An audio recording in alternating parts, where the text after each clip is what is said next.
All right. So, let's say, heads is going to be fun science stuff. Flippity floppity time. Yes, music.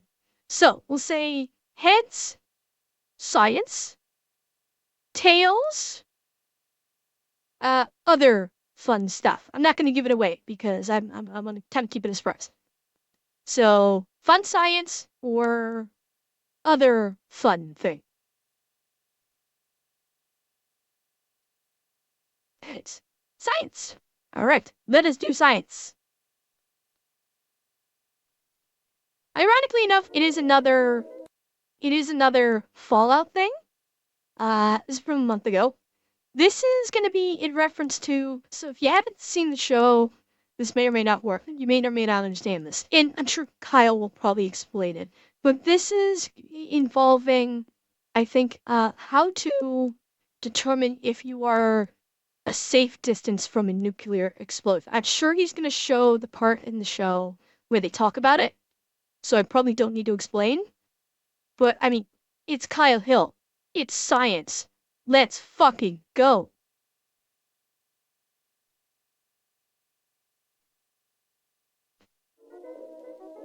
Long before I was a noted nuclear zaddy, I was a Fallout fan.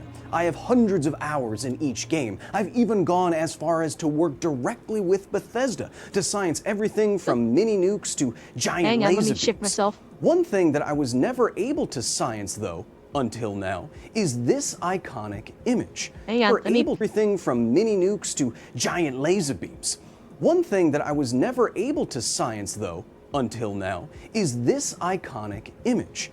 No, this isn't just Vault Boy. If the internet is to be believed, this iconic image is actually hiding some nuclear science in it. Is this a rule of thumb that in the event of a nuclear war could save your life? Or is it just a bunch of... Oh, he may have done this video before the Fallout show came out. Okay, if he doesn't mention it, I'll talk about it. Bleh.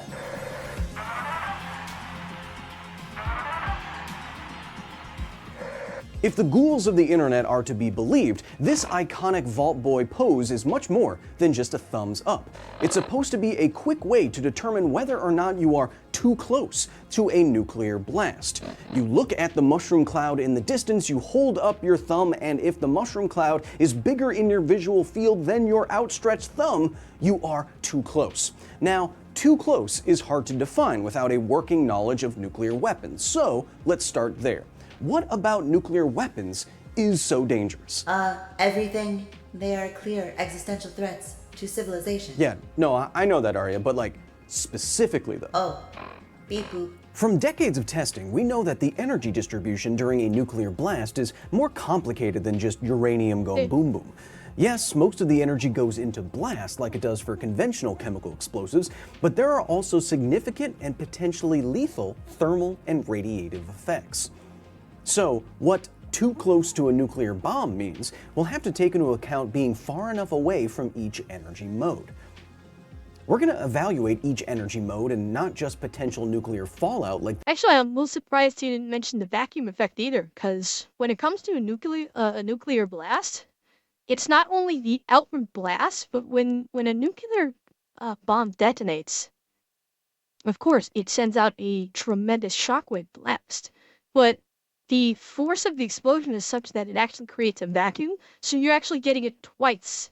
So first the blast detonates outward, however many miles that is, but then that same pressure gets sucked back in to the center to fill that vacuum. So you're basically going to be getting a blast sucked into reverse as well a few moments later. So you actually have to be careful with the blast wave twice. Not many, they don't talk about that much in nuclear blast. They just talk about the outward blast, but there's also the inverse that happens very shortly afterwards too.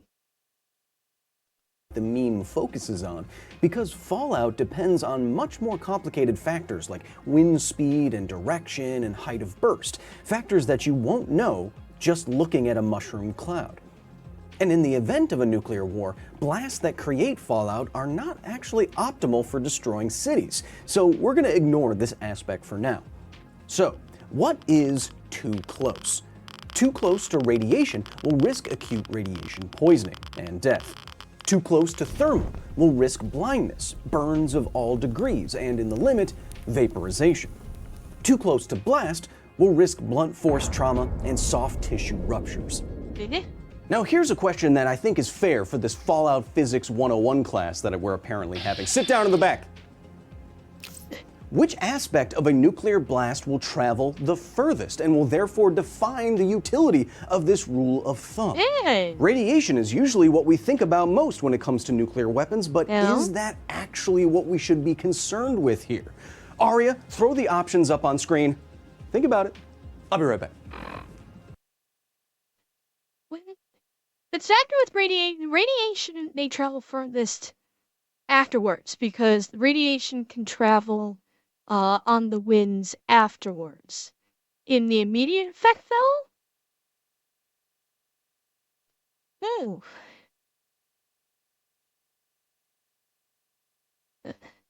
Jeez, this is a good question. Yeah, so if we're just talking about pure radiation at the center of the blast, that I think is going to have the shortest distance. I think thermal may have the second longest distance, and I'm gonna guess that blast travels the furthest, because I think the thermal would dissipate sooner than the blast might. Let's find it.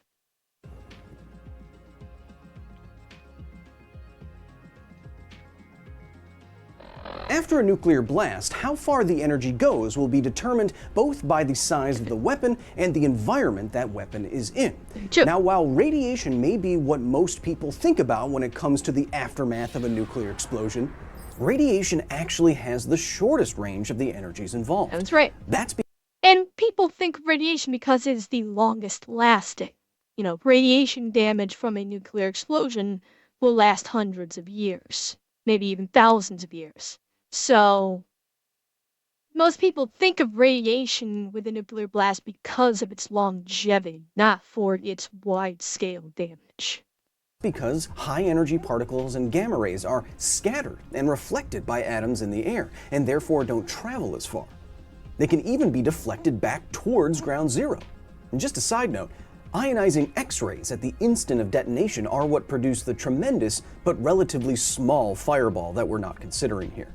The blast wave and associated damage travels the next furthest.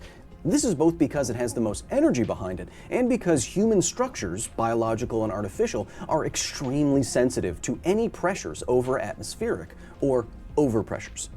Finally, it's thermal radiation that travels the furthest after a nuclear detonation, as the photons of light don't interact with air in the same way that high-energy particles do. But it's not that The much atmosphere different. is mostly transparent to visible, infrared, and ultraviolet light.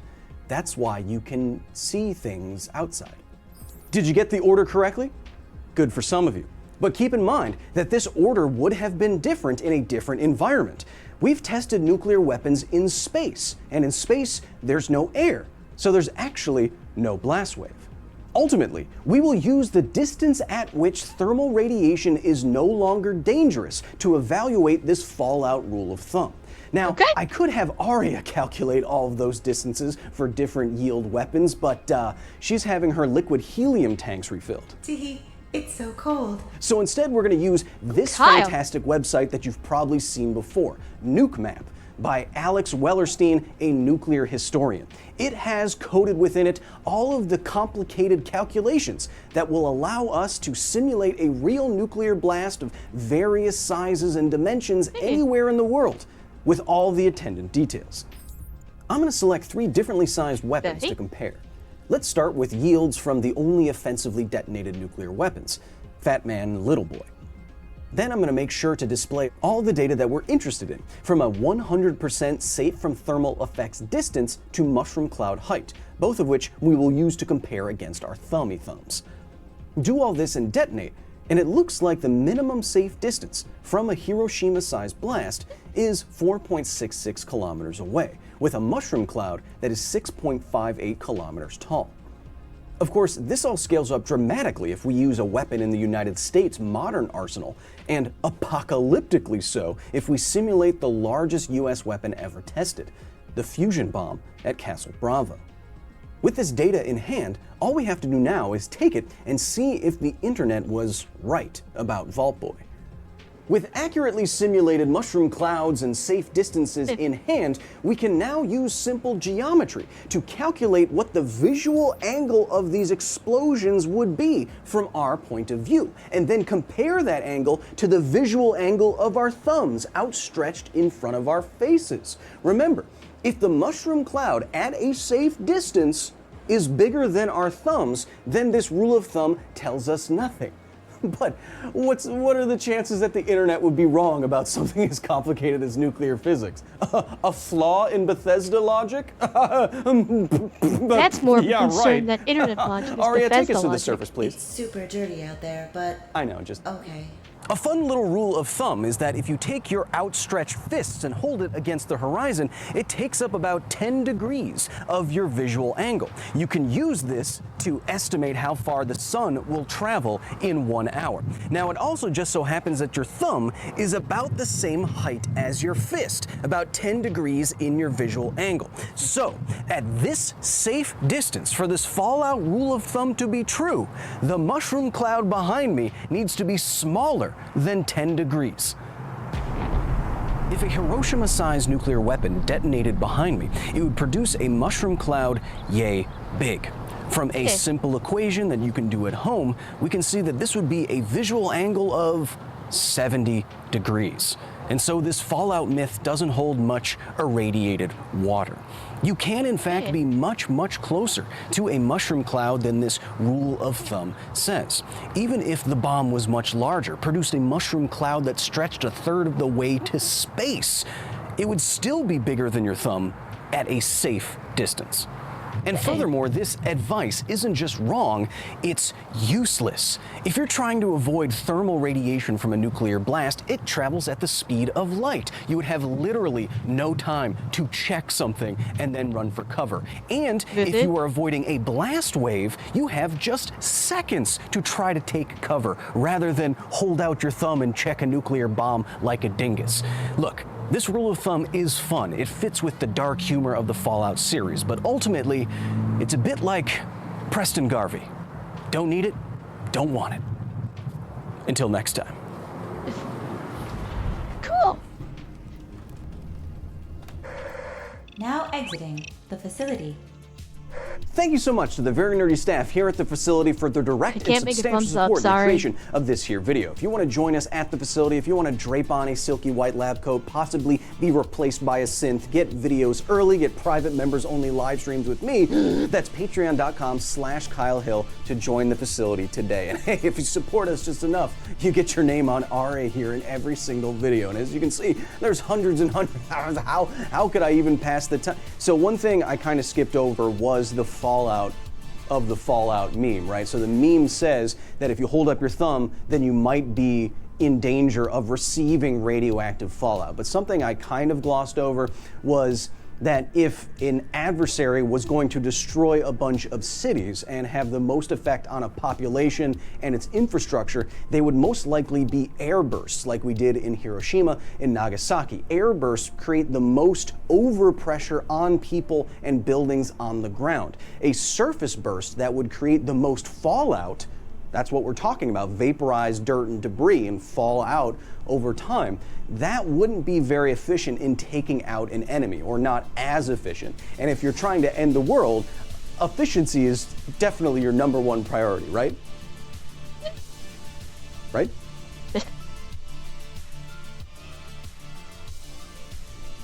Cool. So I'll show you, because they actually bring that, I guess, Fallout meme into the show. I will show you. They, let me pull it up.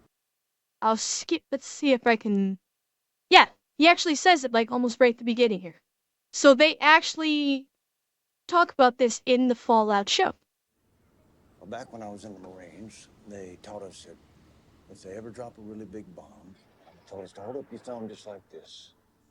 And if the cloud is smaller than your thumb, now you run for the hills. And if it's bigger than your thumb?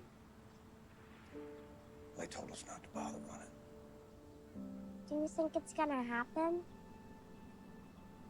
I certainly hope not. But us cowpokes, we take it as it comes, right? I think that's why Walton Goggins was so beloved. But yeah, here's the scene where she actually does it.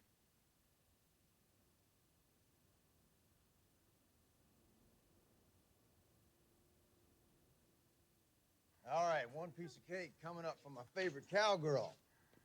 Is it your thumb or mine?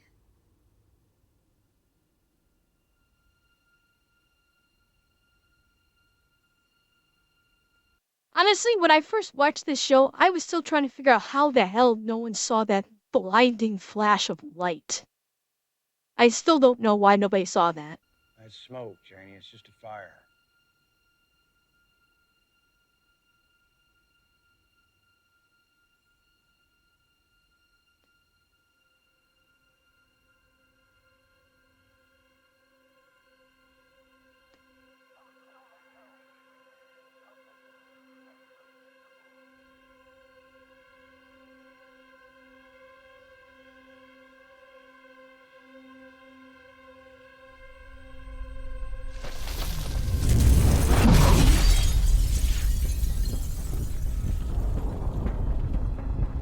And honestly, at that as close as they were, they should all have been dead.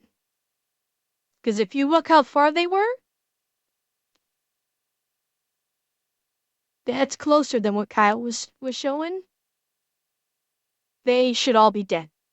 Now, granted, I don't know what size the fallout bombs are supposed to be. I'm not sure. I'm not sure if the internet ever figured out a real world comparison of what the fallout bombs were.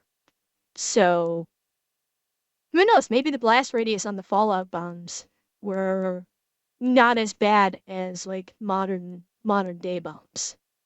Because I mean, it's a fictional steampunk-esque or retro future kind of thing. So who knows? Maybe it's maybe the bombs were stronger or weaker, and that's why they dropped so many in close proximity. I don't know. Maybe I'll look that up. Maybe I'll look that up sometime.